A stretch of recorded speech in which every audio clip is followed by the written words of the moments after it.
Olá, boa tarde. Nem toda violência é física. Muitas vezes, pessoas próximas ou que deveriam nos apoiar e proteger usam da intimidade e aproximação para se aproveitar. Se apropriam de dinheiro, bens e tudo mais que possa ter valor. É a chamada violência patrimonial.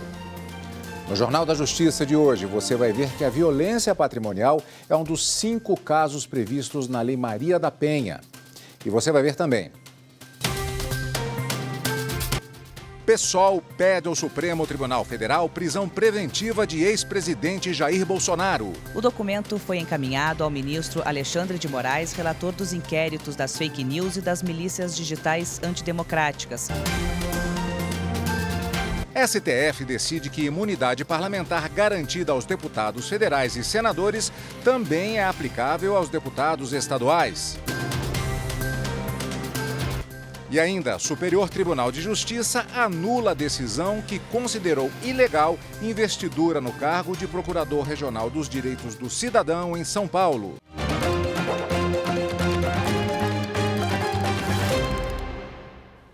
Deputados do PSOL pedem ao Supremo Tribunal Federal a prisão preventiva do ex-presidente Jair Bolsonaro.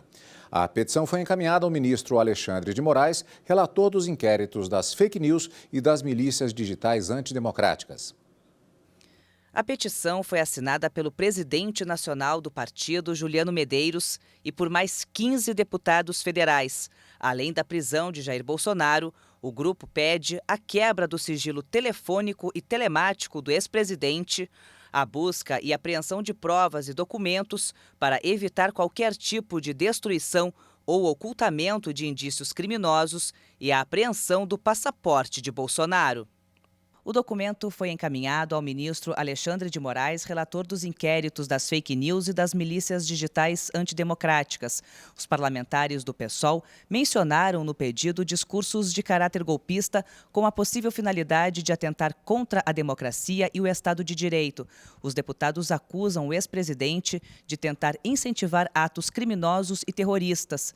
Os deputados falam que Jair Bolsonaro, com o apoio de seus aliados, enalteceu a ditadura militar, defendeu abertamente golpe de Estado e divulgou fake news sobre fraude eleitoral durante todo o seu período à frente do Poder Executivo. Que tal postura de atacar as instituições responsáveis pelo processo eleitoral, somada à completa ausência de uma declaração dirigida a seus apoiadores, reconhecendo sua derrota no pleito, demonstram de maneira inconteste que Jair Messias Bolsonaro está deliberadamente mantendo sua base radicalizada ativa, o que culminou em diversos atos criminosos e terroristas ao redor do Brasil, configurando uma verdadeira organização criminosa contra a democracia. O PSOL ainda alega que a viagem de Bolsonaro aos Estados Unidos, sob a alegação de evitar participar da cerimônia de posse de Lula, deixa evidente o risco de fuga. O Supremo Tribunal Federal decidiu que as imunidades garantidas pela Constituição aos deputados federais e senadores também serão aplicáveis aos deputados estaduais. A decisão do STF foi por maioria de votos em sessão virtual. Prevaleceu o voto do relator, ministro Edson Fachin. Ele negou os pedidos feitos em 2 ações sobre nulidade de normas estaduais que garantiam imunidades aos deputados, assim como os parlamentares federais. As ações diretas de inconstitucionalidade foram ajuizadas pela Associação dos Magistrados Brasileiros. O pedido era para que o Supremo julgasse inválidas as constituições dos estados do Rio de Janeiro e do Mato Grosso do Sul, que garantiam aos deputados estaduais imunidades previstas na Constituição Federal aos deputados federais e senadores. Segundo o artigo constitucional, parlamentares não podem ser presos a partir da expedição do diploma, com exceção apenas em caso de flagrantes por crimes inafiançáveis. Em maio de 2019, o plenário físico do STF já havia negado os pedidos de liminares para suspender os efeitos da lei feitos pela AMB.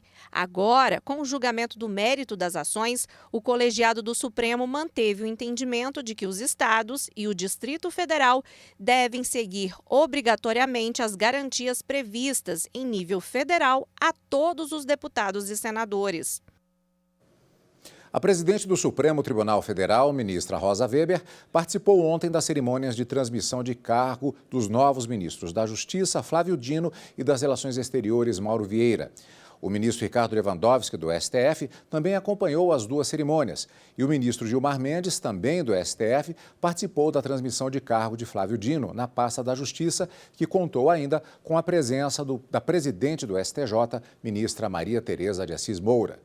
Durante o discurso, o Flávio Dino elogiou a atuação do STF nos últimos anos em defesa da democracia e na garantia do Estado democrático de direito no país. A primeira turma do Superior Tribunal de Justiça anulou decisão que considerou ilegal investidura de procurador regional dos direitos do cidadão em São Paulo. Por unanimidade, o colegiado anulou decisão do Tribunal Regional Federal da Terceira Região, que considerou ser ilegal a investidura do titular da Procuradoria Regional dos Direitos do Cidadão no estado de São Paulo. Para o TRF3, não haveria base jurídica para a escolha em eleição do colegiado de procuradores do Ministério Público Federal no estado. A controvérsia sobre a ilegalidade da investidura no cargo surgiu no julgamento de mandado de segurança coletivo impetrado pelo Sindicato das Empresas de Rádio e Televisão no estado, com pedido de arquivamento de inquérito civil público instaurado pelo procurador para investigar a concentração dos meios de comunicação a partir das relações entre empresas do setor e agências de publicidade. O sindicato alegava diversos vícios no inquérito e pedia, além do arquivamento, a anulação de atos praticados e destruição de informações sigilosas prestadas no procedimento. A segurança foi denegada em primeira instância e o recurso do sindicato foi rejeitado pela desembargadora relatora no TRF3. No julgamento de recurso contra essa decisão monocrática, no entanto, o TRF3 considerou ilegal a investidura do membro do Ministério Público Federal que instaurou o inquérito na função de titular da Procuradoria Regional. O MPF recorreu da decisão e no STJ, a relatora, ministra Regina Helena Costa, observou que a regularidade formal da investidura, além de não se relacionar com a causa de pedir, não foi submetida a debate anterior entre os sujeitos do processo, o que, segundo ela, viola o princípio do contraditório. Desta forma, foi determinado o retorno do processo para novo julgamento pelo TRF3 para que as partes possam se manifestar a respeito da tese aplicada pela Corte Federal. E a seguir vamos falar de violência patrimonial. Você vai ver algumas dificuldades ainda encontradas para punir os responsáveis por esse crime.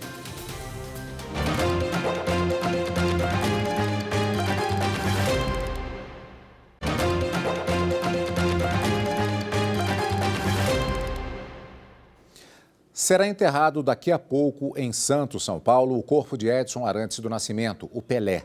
A cerimônia restrita à família será realizada no cemitério Memorial Necrópole Ecumênica. O corpo de Pelé foi velado no centro do gramado da Vila Belmiro. Durante 24 horas, milhares de pessoas foram se despedir do maior jogador de futebol de todos os tempos. O velório contou também com a presença de várias autoridades, entre elas o presidente Lula, o presidente da FIFA, Gianni Infantino, e o ministro Gilmar Mendes, do Supremo Tribunal Federal. O ministro disse que Pelé era a última lenda viva e o maior símbolo do Brasil. A violência patrimonial é uma das 5 formas de violência doméstica previstas na Lei Maria da Penha. Apesar de a norma garantir punição, esse tipo de conduta ainda guarda características que dificultam a apuração dos casos. Esta mulher viveu por 10 anos em situação de violência doméstica. As agressões começaram com discussões que viraram brigas mais sérias, físicas e até tentativa de homicídio. O agressor, hoje ex-companheiro, chegou a ser preso e usou tornozeleira eletrônica, mas nunca cumpre as medidas protetivas. Ela vive em alerta. Tenho medo de se cumprir as ameaças. Ameaça de me matar, de matar filho meu, de pegar algum parente meu.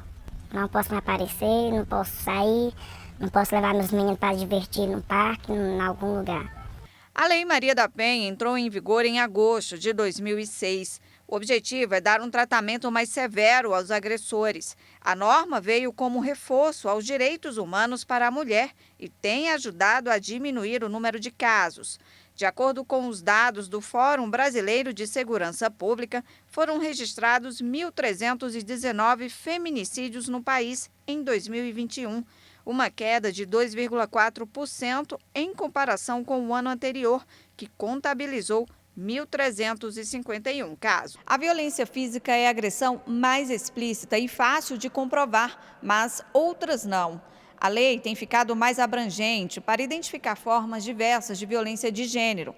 Isso porque, até chegar ao extremo, que é o feminicídio, a mulher ainda vive outros tipos de constrangimentos, como o psicológico e o patrimonial.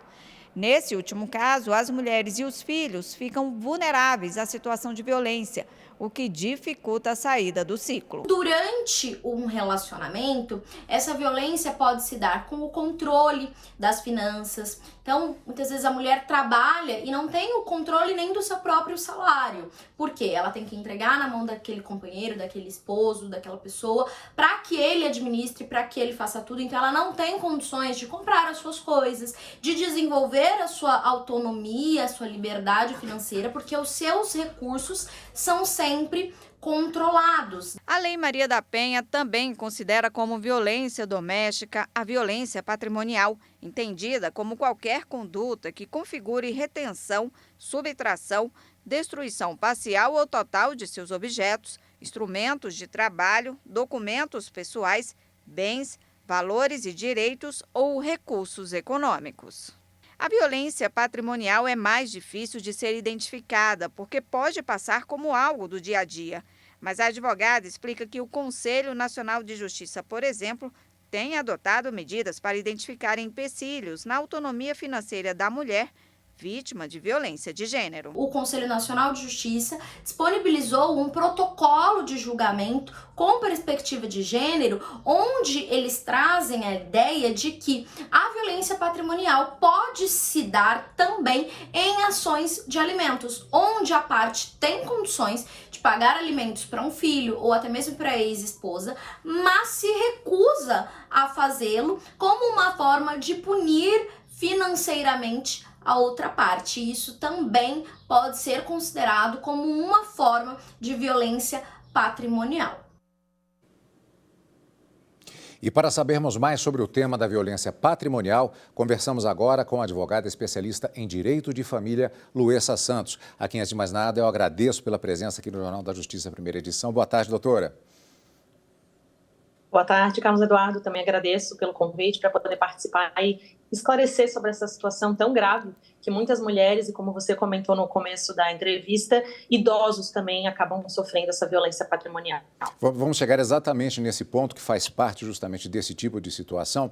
Eu gostaria de começar perguntando a respeito de algo que foi demonstrado na reportagem, a respeito da dificuldade de se caracterizar essa situação de violência patrimonial. Como é que isso pode ser feito? O que é que caracteriza e o que é que fica numa zona enevoada que acaba criando essa dificuldade? A violência patrimonial ela é muito substancial, né? Porque a mulher ela acaba sendo coagida, ela entrega parte dos seus recursos financeiros para o companheiro, ele acaba fazendo a administração, ele acaba retendo, por exemplo, aparelhos que essa mulher possui para o seu trabalho, como computador, como celular. Então, realmente, a prova ela fica muito dificultosa.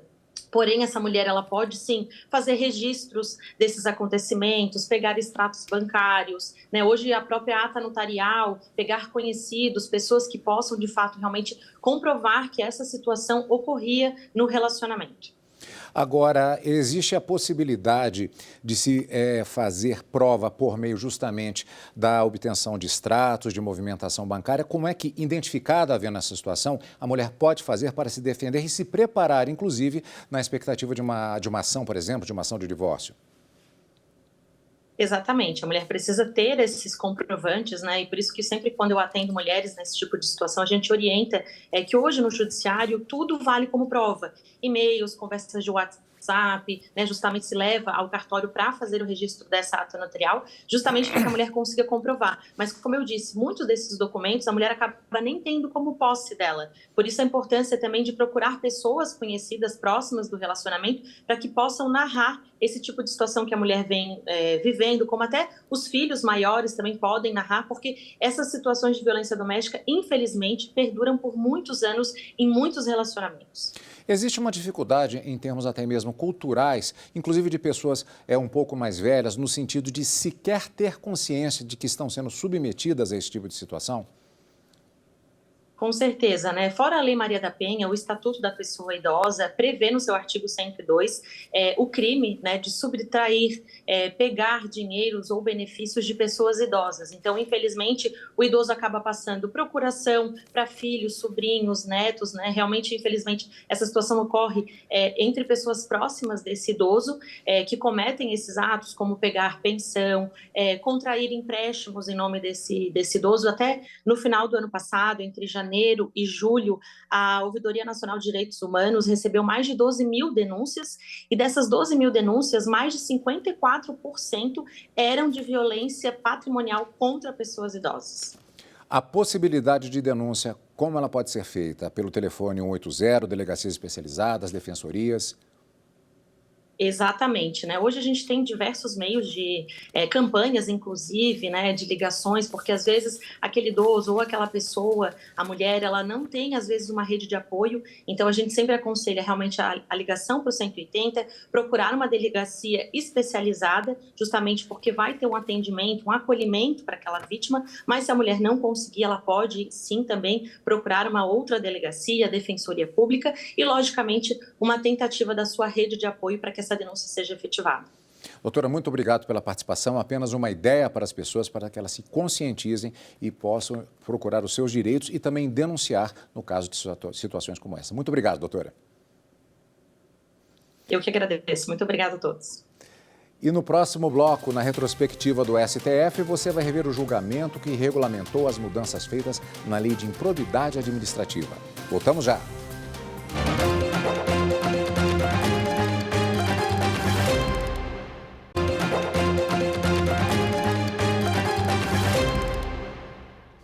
A Polícia Civil do Distrito Federal prendeu preventivamente hoje um servidor público de 41 anos suspeito de participar de um esquema de falsificação de vistos para viagens ao exterior. A Justiça Federal autorizou mandados de prisão e de busca e apreensão na casa onde o homem mora, em Cristalina, Goiás. Segundo as investigações, o servidor falsificava documentos para emissão de vistos em embaixadas e consulados em Brasília e cobrava de forma antecipada R$2.000 por pessoa. Se elas conseguissem entrar no país desejado, deveriam pagar mais R$50 mil. Se comprovadas as acusações, o homem poderá responder pelos crimes de falsificação de documento público e particular e associação criminosa, com penas que podem somar 15 anos de prisão.